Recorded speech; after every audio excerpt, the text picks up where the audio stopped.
vocês tomem para vocês mesmos, né? Vocês assimilem esses conceitos que a gente está trabalhando, né? Que são fundamentais para a gente entender arte, cultura, sociedade, né? Linguagem, manifestações artísticas de uma forma geral, para a gente se tornar produtor de arte também, né? No sentido de produzir artisticamente as coisas, né? Então, para a semana que vem tem essa atividade, mas essa atividade, ela parte de uma reflexão inicial ainda, né? Que seriam quais perguntas fundamentais a gente tem que fazer se a gente quer saber se algo é ou não é arte. Tá? Existe resposta certa? Não. Essa é a beleza do campo artístico, das humanidades, das ciências sociais, né? De uma forma geral, e do campo das linguagens, das artes. Não existe resposta com ponto final, né? É isso e ponto final. Não. Cada resposta é uma contribuição para a gente refletir de uma forma nova, de uma outra forma, de uma forma um pouco mais aguçada, as coisas que nós, seres humanos, fazemos, né? Então, por isso que não tem resposta certa. O que vai contar nessa avaliação de 5 pontos, né?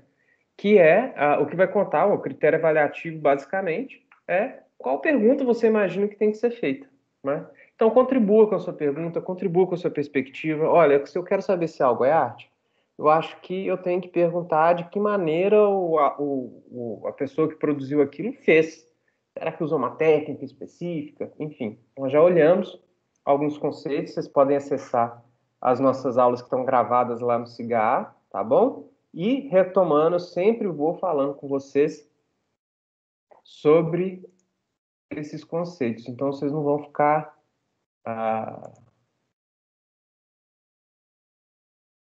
vocês não vão ficar desamparados. Deixa eu ver aqui, já deu os nossos 5 minutinhos. Então, gente, hoje nós vamos fazer o seguinte. Retomar os conceitos de arte e cultura que a gente veio analisando, veio refletindo. Nós vamos ler um texto, tá bom? Em conjunto. Eu vou botar aqui o link do texto. Eu vou compartilhar aqui com vocês de uma maneira que todos possam acessar com o link, que é um texto, copiar link, beleza.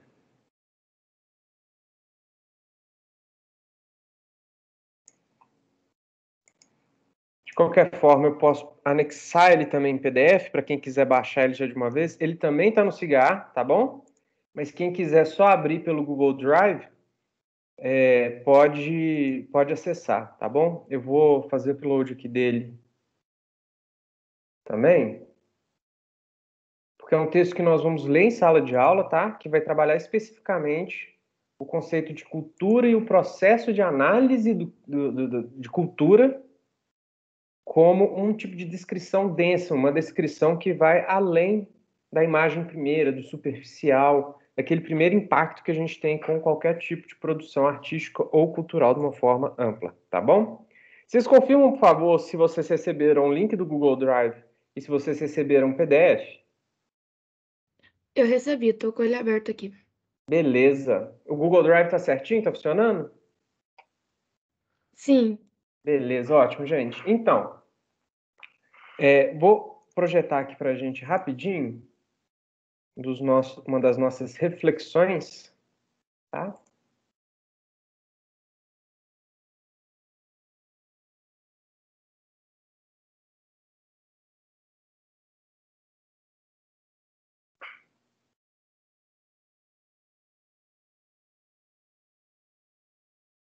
Então, nós chegamos, pessoal, na nossa quinta aula, né? Onde a gente dá continuidade à ideia de arte e cultura, né? Nós vimos inicialmente o conceito de artes como algo dinâmico, relacional, né? Eu vou abordar isso daqui a pouquinho. E cultura como uma teia de significados que todos nós, seres humanos, estamos vinculados, né?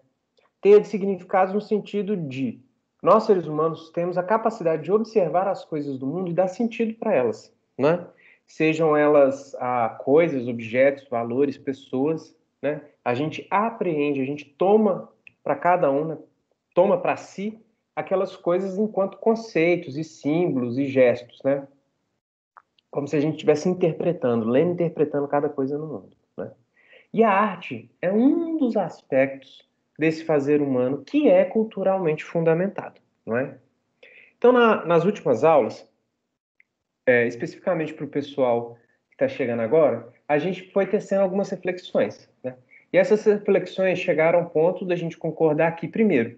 Quando a gente bota o S no que a gente denomina de arte, esse S vai indicar tanto o tipo de linguagem que é utilizada, se é música, se é artes visuais, se é arte cênica, se é teatro, se é fotografia, né? Enfim, como os produtos que são realizados através dessa ação humana que a gente chama de artística, uma canção, uma sinfonia, uma escultura, uma pintura, né? Um movimento, um gesto específico.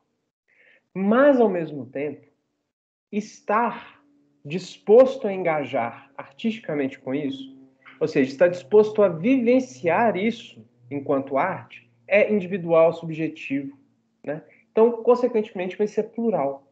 Esse S que é adicionado ao conceito de artes, ele vem com a ideia de pluralidade. Pluralidade por quê? Porque todos nós temos a nossa individualidade, a nossa subjetividade, e cada um vai se portar de maneira a estética artística, né, atenta ali àquelas manifestações.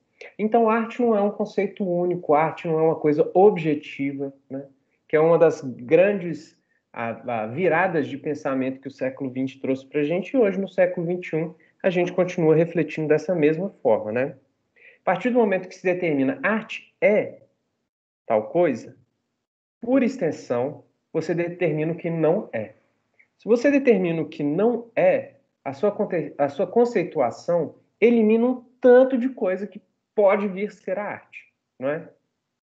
Esse eliminar da pluralidade não é valorizado hoje em dia, né? Muito pelo contrário, é observar o plural, compreender o plural, valorizar o plural e não, né, botar caixinhas de valores e práticas e conhecimentos, enfim.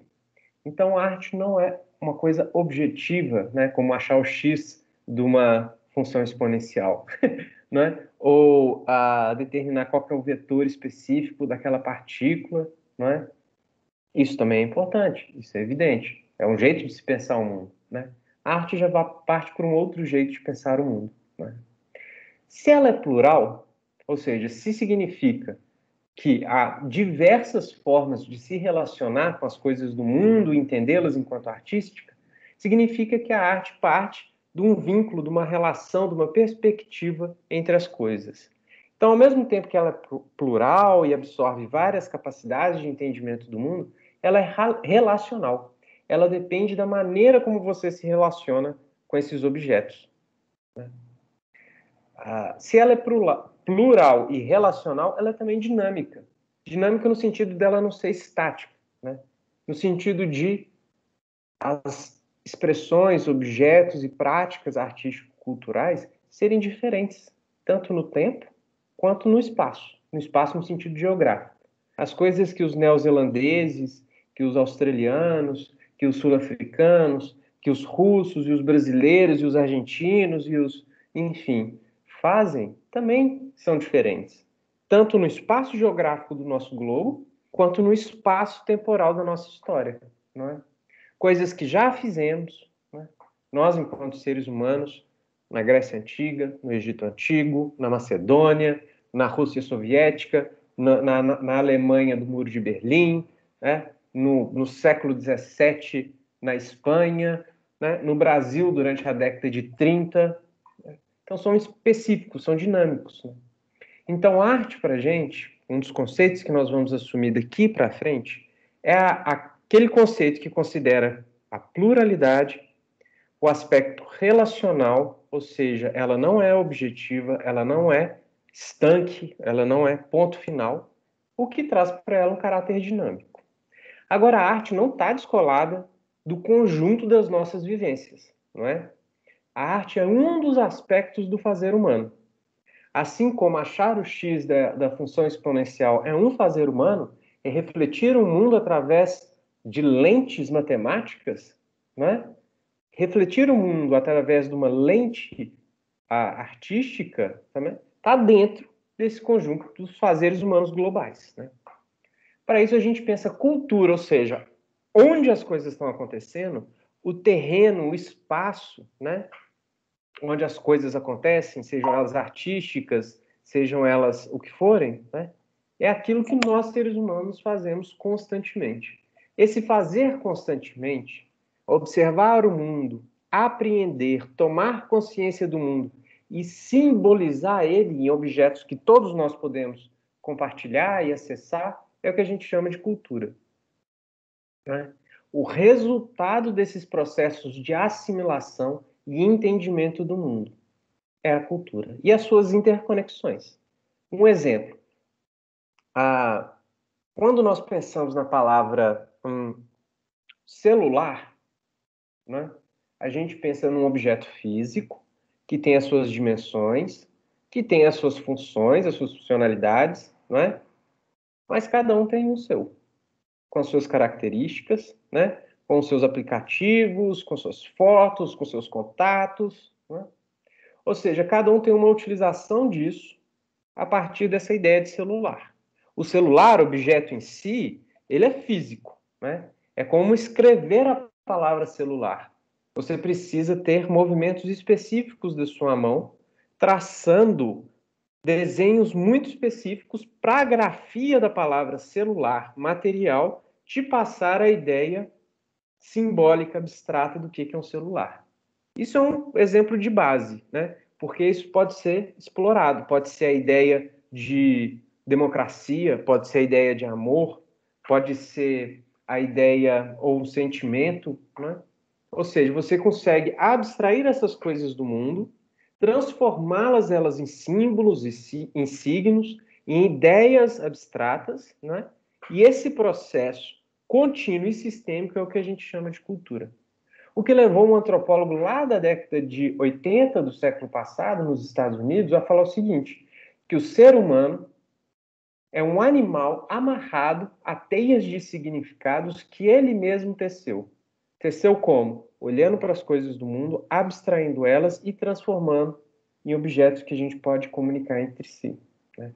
E ele vai assumir a cultura como sendo essas teias, o conjunto sistêmico desses elementos que ele pensa e a análise desses elementos. E aí que entra o nosso papo, que é o papo das artes, sobretudo, que é observar todas essas coisas que ocorrem à nossa volta, né? E refletir as narrativas, os discursos que estão presentes naqueles objetos ou práticas. Até agora, alguma dúvida, gente? Não. O pessoal que está sendo essa primeira aula, alguma dúvida até agora, gente? Eu tive que sair rapidinho ali por causa da mulher da dengue que veio aqui em casa e eu perdi os últimos 2 ou 3 minutos.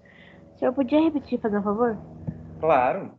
Então, gente, a gente já entendeu que arte é relacional, plural, dinâmica, ou seja, não é uma coisa estática. E isso faz parte de um conjunto sistêmico de práticas humanas, né? Que a gente chama de cultura. Né? A cultura em si, ela se baseia numa construção coletiva, compartilhada, né?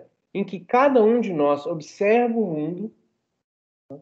E tenta, e a partir do movimento de compreensão do mundo, a gente abstrai ele e torna aquela abstração um elemento compartilhado. É como se fosse um nó numa rede. Né? E a cultura em si é a rede inteira tecida. Né? Vai ter um exemplo aqui que a gente vai ler nesse texto em conjunto, retirado do livro chamado Interpretação das Culturas, do Clifford Geertz. Foi publicado em 2008 esse livro no Brasil, pela LCT, ou LTC, agora eu não lembro o nome da editora, onde ele dá um exemplo de garotos que piscam. Né? Mas voltando na questão de fazer um resumão aqui. Nós, seres humanos, olhamos para as coisas do mundo, interpretamos e abstraímos. Por isso que a gente consegue pensar um celular, né, mesmo sem ter o objeto celular em mãos.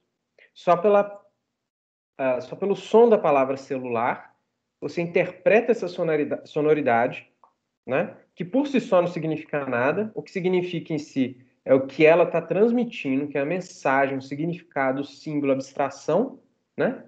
E processa essa abstração. Como que a gente conseguiu fazer isso? Porque nós, enquanto sociedade, cultura de uma forma geral, nós, enquanto agrupamento humano, refletimos essas coisas do mundo e abstraímos ela. A cultura, as artes, seriam um jeito específico de lidar com essas abstrações. Assim como a matemática é um jeito específico de lidar com essas abstrações, né? Um astrofísico ele vai utilizar a linguagem matemática para pensar, né, a composição do universo, né, como que o universo funciona. Um geógrafo vai utilizar das suas observações empíricas, né, e de todo um campo conceitual para refletir como o ser humano se organiza no espaço, como o espaço geográfico, né, físico da Terra se organiza. Um historiador vai olhar para o que os seres humanos já fizeram, refletir no seu local de observação sobre aquilo, né? E os artistas vão olhar para esse conjunto de abstrações que nós seres humanos fazemos e propor uma coisa inventiva, né? Às vezes algo irônico, às vezes algo que dê voz a pessoas que não têm voz, né? Então são agentes criativos, agentes inventivos que se utilizam desse conjunto de símbolos e signos que a gente chama de cultura para propor reflexões, outros tipos de reflexão. Não especificamente como chegar a Alpha Centauro lançando um foguete, né? Mas qual que é o impacto, talvez, de Alpha Centauro no nosso dia a dia? Ou o que significa chegar até Alpha Centauro mentalmente, né? Ou como que seria a narração, a narrativa de se percorrer uma galáxia distante, enfim, né? Para isso, aquele ser humano tem que se valer desses recursos abstratos que nós temos e a gente chama de cultura e propor algo completamente novo e inventivo, né? Não necessariamente significa que é bom, né? Porque nós temos expressões que se fazem ou se vestem de liberdade artística, liberdade de expressão, e na verdade é um foice de liberdades, né? É aquele foice aquela lâmina que vai cortando a existência de outras pessoas, né? Então, gente, vamos olhar aqui agora no nosso texto para a gente ler em conjunto. Na última aula eu falei que eu ia postar no Cigar, mas eu mudei de ideia. Para a gente ler esse texto agora, tá? Em conjunto, refletindo o que implica essas coisas, tá? Tendo dúvida, é só abrir o microfone e falar, tá bom?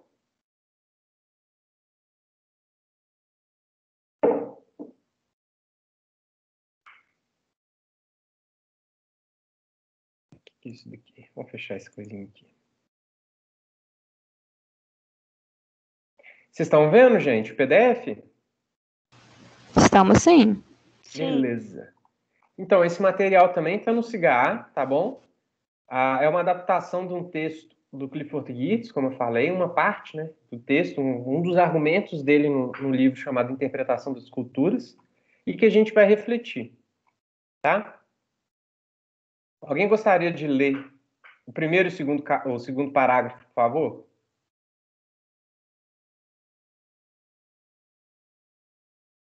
Cultura. Considere dois garotos piscando rapidamente o olho direito. Para um dos garotos, piscar é involuntário, um tique nervoso. Para o outro, é uma piscadela conspiratória, um sinal. Como movimento, os dois realizam algo idêntico, e observando somente o ato de piscar, não se poderia dizer qual seria um tique nervoso ou uma piscadela conspiratória. No entanto, há grande diferença entre o tique nervoso e uma piscadela. Quem pisca está se comunicando e, de fato, comunicando de uma forma especial, deliberada, para alguém específico, transmitindo uma mensagem de acordo com um código social estabelecido. O interesse é pensar que o garoto que pisca em conspiração realiza dois movimentos, contrair a pálpebra e piscar. O garoto com um tique nervoso, só um, contrai a pálpebra. Isto é, Para além do movimento físico, pálpebras, há um simbólico e comunicativo, sinal. Contrair a pálpebra de propósito, sabendo que isso significa conspiração, é piscar. Contrair a pálpebra involuntariamente é um tique. Beleza, obrigado. Então, gente, nesses dois primeiros parágrafos, nós temos o exemplo de dois meninos, né? E um desses meninos, eles fazem a mesma coisa, eles ficam fechando o olho direito, né? Só que um desses meninos tem um tique nervoso, ou seja, ele contrai a pálpebra de uma forma involuntária, ele não está desejando fazer isso, né? E o outro está contraindo a pálpebra e expressando uma mensagem específica, né? Um significado específico, ele está se comunicando. Então, ele não está só contraindo a pálpebra, né? Se a gente olhasse os dois de longe, eles estariam realizando os mesmos movimentos, né? E se a gente não soubesse do contexto de um ter um tique nervoso e outro está querendo comunicar, a gente ia tomar o sinal como igual, né? Só que tem uma diferença básica, não é? Que é o que aquele sinal em si, né, está carregando, está transmitindo, está passando. Para o menino que pisca o olho, ele faz duas coisas. Ele contrai, faz um movimento físico de piscar o olho e, ao mesmo tempo, pisca, né? Diferentemente do que tem um tique nervoso que só está piscando, é involuntário, né? Mas o movimento é o mesmo. Então, é interessante a gente pensar que existem duas dimensões do processo comunicativo, né? Existe uma dimensão que é o físico, o material, que é a maneira pela qual isso vai se apresentar, no caso é o movimentar dos olhos, do tique nervoso ou da piscadela, é o fechar e abrir o olho. Então, existe essa dimensão, existe uma outra dimensão, que é uma dimensão que está implícita, está presente, melhor falando, no movimento e sim no material, que é a ideia da conspiração, que é o significado da conspiração presente nesse piscar. Prosseguindo, gente, alguém pode ler esse terceiro e quarto parágrafo, por favor?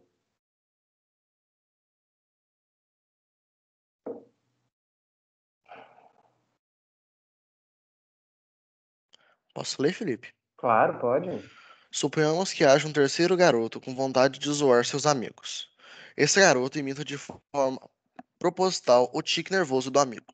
De maneira grosseira e óbvia, ele rea- de maneira grosseira e óbvia. Ele realiza então o mesmo movimento até agora utilizado, contraindo as pálpebras. Ocorre, no entanto, que esse garoto nem está tendo um tique nervoso nem piscando em conspiração.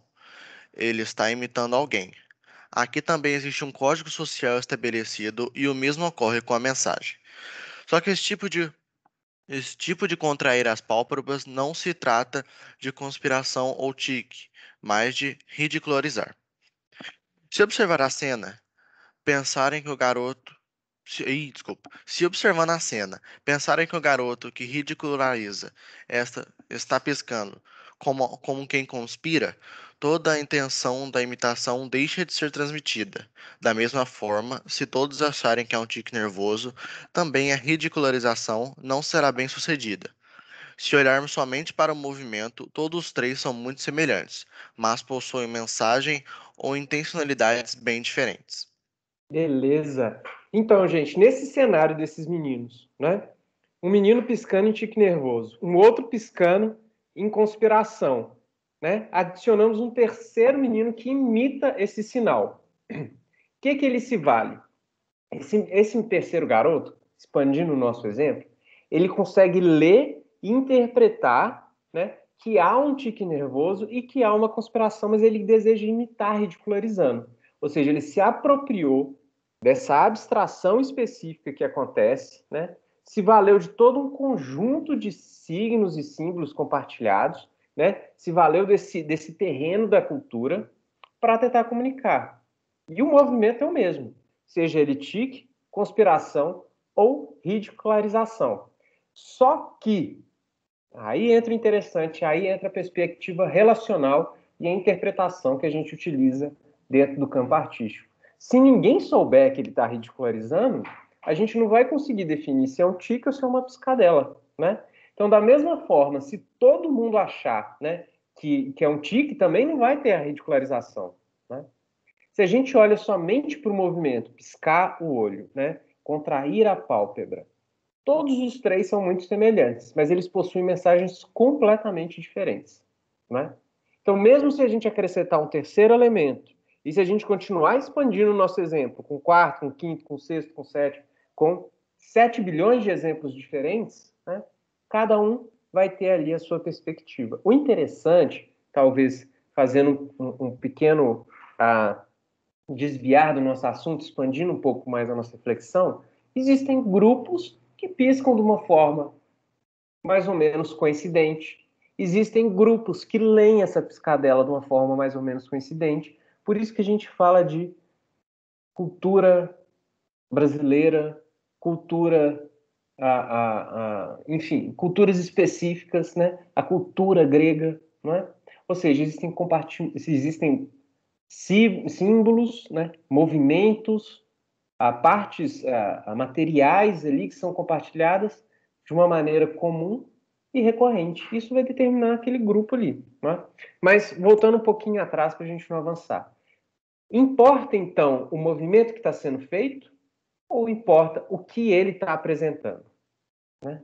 Se for só um movimento, a gente não sabe se é uma piscadela de conspiração, se é um tique nervoso ou se é uma ridicularização, uma imitação. O que importa de fato ali é o que aquilo está demonstrando, o que aquilo se apresenta, né? O que aquilo transmite, entre aspas, ou representa na sua existência, né? Então, gente, para finalizar esse nosso texto pequeno, portanto, para compreendermos contextualmente o que está acontecendo, precisamos considerar um tipo de observação densa, né? Que considere fatores para além do imediato, para além da somente a piscadela, para além do movimento de contrair as pálpebras. Né? Então, essa observação densa que é ao contrário de uma superficial, que atenta somente às impressões imediatas. Então, a gente precisa conceber um certo tipo de hierarquia estratificada, ou seja, coisas que são de base, coisas que são de fundo, né? Então, essa hierarquia estratificada de estruturas de sentido, o que que implica aquilo, o que que significa, né? E que está presente num processo que é comunicado e interpretado. Piscar o olho para alguém com sentido de tique nervoso, piscar o olho para alguém com sentido de conspiração, piscar o olho para alguém com sentido de ridicularização. Sem essa percepção, a gente corre o risco da gente tomar um tique nervoso ou uma conspiração, né? Tomar uma coisa pela outra ou até a gente cair numa piada de mau gosto, né? Alguma dúvida até agora, gente? Não. Não. Ótimo. Não. O artista, uma pessoa que se porta inventivamente, né, vai se valer do conjunto de significados e de imagens, e não somente do contrair das pálpebras, do movimento, do tipo de movimento, da parte material, né?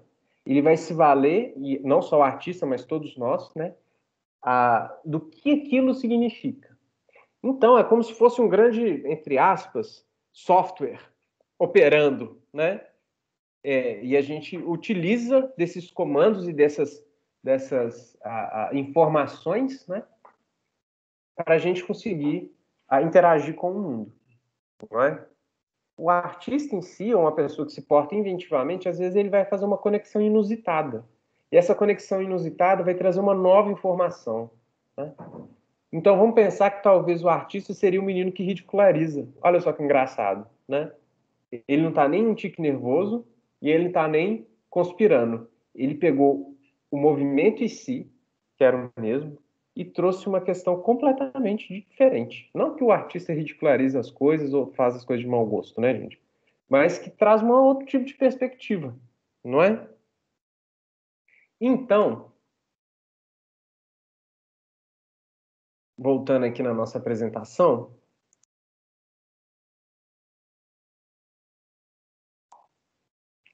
A partir dessa forma de se pensar a cultura, e essa forma de entender o processo de compreensão da cultura, a gente vê que existe algo que é denso e algo que é superficial. Existem essas dimensões, não é? O que seria o superficial nas expressões artísticas? Considerar um quadro por quadro, a pincelada como pincelada, né? A disposição dos elementos de uma fotografia como sem intencionalidade, né? Sem uma vontade ali por trás, sem toda uma narrativa que habita uma outra dimensão, que é uma dimensão mais densa, que é a dimensão da piscadela da conspiração ou da piscadela da ridicularização. Né? Não é só a maneira como a pessoa faz aquilo, que seria só o movimento em si do piscar dos olhos, mas o que aquilo está comunicando. Né? A cultura, enquanto uma percepção densa do fazer humano, né, vai levar em conta planos de significado, planos de símbolos e planos de representações nas ações humanas, nos eventos de uma forma geral, que são culturalmente fundamentados. Jogar futebol é culturalmente fundamentado a partir do momento que existe uma lógica por trás dos gestos e movimentos que cada um dos atletas fazem. Se a gente toma, por exemplo, uma jogada genial do Cristiano Ronaldo no Messi, a gente, só a trajetória da bola, né, a gente está analisando só o superficial de um jogo de futebol, por exemplo. Se a gente parte para uma questão densa, a gente talvez consiga analisar de onde o Cristiano Ronaldo veio ou um Messi veio, qual que é a maneira como eles entendem o futebol, qual que é o tipo de estratégia de jogo empregada, não é? Outro exemplo, quando a gente olha um design de um carro, né? Se a gente olha somente os traçados daquele design, né? Ou seja, a maneira como ele é projetado, claro que tem toda uma percepção da funcionalidade daquilo para ser aerodinâmico, para ser eficiente, para ter um motor né, que é quase um ciclo fechado, enfim, tem toda essa perspectiva que é funcional. Mas se a gente olha o design daquilo, né, o traçado daquilo, sem observar de uma maneira densa, talvez a gente não entenda ou não consiga compreender como os italianos pensam carro, como os alemães pensam carro, como os franceses pensam carro, como os brasileiros pensam o carro, a utilização do automóvel para o esporte, a utilização do automóvel para passeio, a utilização do automóvel enquanto profissão, a utilização do automóvel, enfim, de várias formas, que vai ser culturalmente fundamentado, né? Então, existe essa percepção superficial, que é imediata, que é quando você olha, por exemplo, um grafite na rua e não parte para uma percepção mais densa, que não necessariamente é a técnica que o grafiteiro ou a pessoa que fez aquele grafite está empregando, mas é qual que é a narrativa que está sendo comunicada, o local que aquele grafite foi realizado, foi exposto, a efemeridade do grafite, porque alguém pode simplesmente chegar e passar uma tinta cinza mó chata na frente daquele e tampar aquela expressão, não é? Então, se a gente começa a partir para essa percepção densa, a gente começa a observar várias expressões humanas dispersas pelo tempo e pelo globo, né? Como tendo uma narrativa, um sentido, né? Para além do superficial imediato, que é como se esculpe uma escultura, como se pinta algo, como se escreve algo, né? Como enfim, não a representação física, material, mas aquilo que ela está simbolizando e representando, né? Por isso que o modernismo brasileiro se encaixa num período histórico e num contexto sociocultural completamente diferente do Renascimento italiano. As narrativas, os desejos, as vontades que as pessoas que estavam inseridas naquele momento, né, refletindo o mundo de uma forma específica e alcançando um resultado material, né, também específico. Alguma dúvida até agora, gente? Não. Ótimo. Não. Ótimo, gente. Por isso que a arte é plural, não existe uma perspectiva nem de conceito nem de prática. O conceito é plural, assim como a prática também é plural, né? A teoria sobre arte define arte como algo dinâmico, plural, né? Com várias perspectivas. A prática em artes também não é uma só, ainda bem, né? Imagina se todo mundo faz a mesma coisa, quão chato seria o mundo, né? Ela também é plural, ela é relacional, porque somos nós olhando as piscadelas, né, e tentando interpretar o que está ali. Então há uma perspectiva relacional com a arte, e ela é dinâmica, né? Porque esses sinais eles podem ser reapropriados e ressignificados, ou seja, obtendo outros sentidos, não é? Nossa atividade para a próxima aula, meus queridos, meus jovens, meus amores. 5 pontos, tá bom? Vocês vão fazer o seguinte, já está lá no SIGA. Vocês vão pensar qual pergunta ou quais perguntas devem ser feitas quando a gente deseja saber se algo é ou não é arte.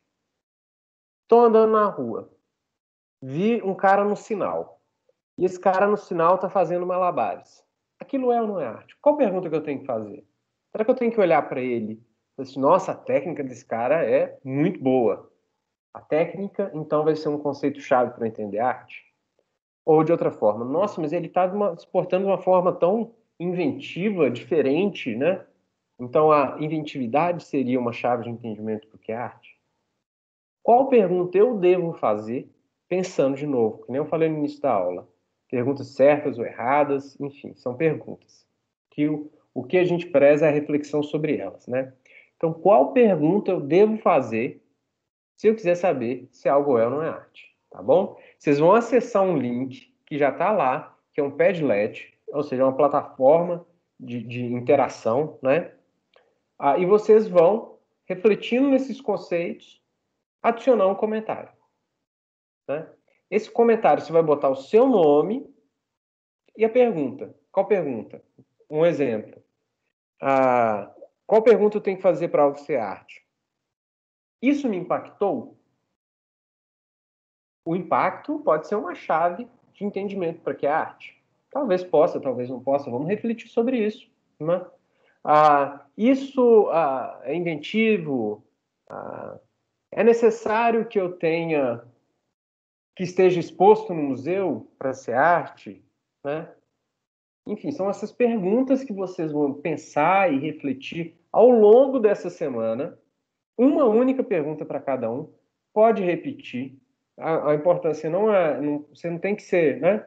Enfim, se tiver uma pergunta muito próxima que você fez ou está imaginando, faz a sua da mesma forma, né? Se expresse, né, do ponto de vista crítico, né? Enfim. E na próxima semana, tá bom? A gente vai analisar essas perguntas, ver se tem um entendimento, qual que é o entendimento majoritário da turma sobre o que é, o que não é arte. Porque se você faz uma pergunta para determinar o que é arte, consequentemente, né, você está alinhado num conceito, num fundamento, não é? Alguma dúvida sobre essa atividade, gente? Não. Não. Beleza, então. Professor, você poderia repetir para mim qual vai Claro. ser a atividade? Claro. Até semana que vem, vocês vão refletir individualmente qual pergunta eu devo fazer para eu é ótimo, né? Para que eu determine o que uma coisa é ou não é arte. Qual pergunta eu tenho que fazer? Qual que é a chave de entendimento primeira? Qual que é o questionamento? Me deparei com uma coisa que eu não sei o que é arte. Para eu entender aquilo, ou para eu tentar classificar aquilo, eu preciso fazer uma pergunta. Isso cabe dentro do conceito tal? Né? Então, você vai expressar o seu conceito através dessa pergunta fundamental, que é um problema que você põe, né? Isso é inventivo? Isso me impacta? Eu gosto disso? Isto é bonito? Né? São perguntas que têm a ver com impacto, beleza, né? E, enfim, todos os outros. Para isso, vocês vão acessar o SIGA, onde tem... Eu vou deixar também no link do nosso grupo aqui, o link do Padlet para quem não está conseguindo acessar o SIGA ainda, tá bom? Vocês vão acessar o SIGA ou esse link que vai estar aqui no nosso chat, tá? Dessa plataforma que chama Padlet. Lá vocês vão acrescentar um comentário Nesse comentário você vai botar o seu nome e a sua pergunta fundamental. E é colaborativo, né, gente? Alguém manda uma, outro manda outra. Não há restrição para o tipo ou natureza de pergunta, desde que não seja preconceituosa ou discrimine qualquer tipo de minoria ou direitos humanos de uma forma geral, né? Então, não há restrição da pergunta ou a natureza da pergunta, né? E, ao mesmo tempo, não tem pergunta certa ou pergunta errada. O ideal, o que a gente preza sempre no campo artístico, das humanidades e das linguagens de uma forma geral, é a reflexão sobre isso, uma reflexão que seja embasada, fundamentada e proponha, né, um aquecimento cerebral prazeroso. Mais alguma pergunta, gente? Não. Beleza, então, meus caros. Então, para a gente terminar, fica esse meme aí para vocês estão liberados, tá bom? Vou baixar a nossa lista de presença. A nossa aula vai estar lá no Cigar, tá bom? Forte abraço para vocês e o link fica lá no... O link do Padlet está lá tanto no Cigar quanto aqui também, tá bom? Até mais para vocês, meus caros. Tchau, Felipe. Tchau, professor. Tchau, tchau, Obrigada professor. pela aula. Obrigada, tchau. Tchau, tchau, gente. Abração para vocês. Até semana que vem.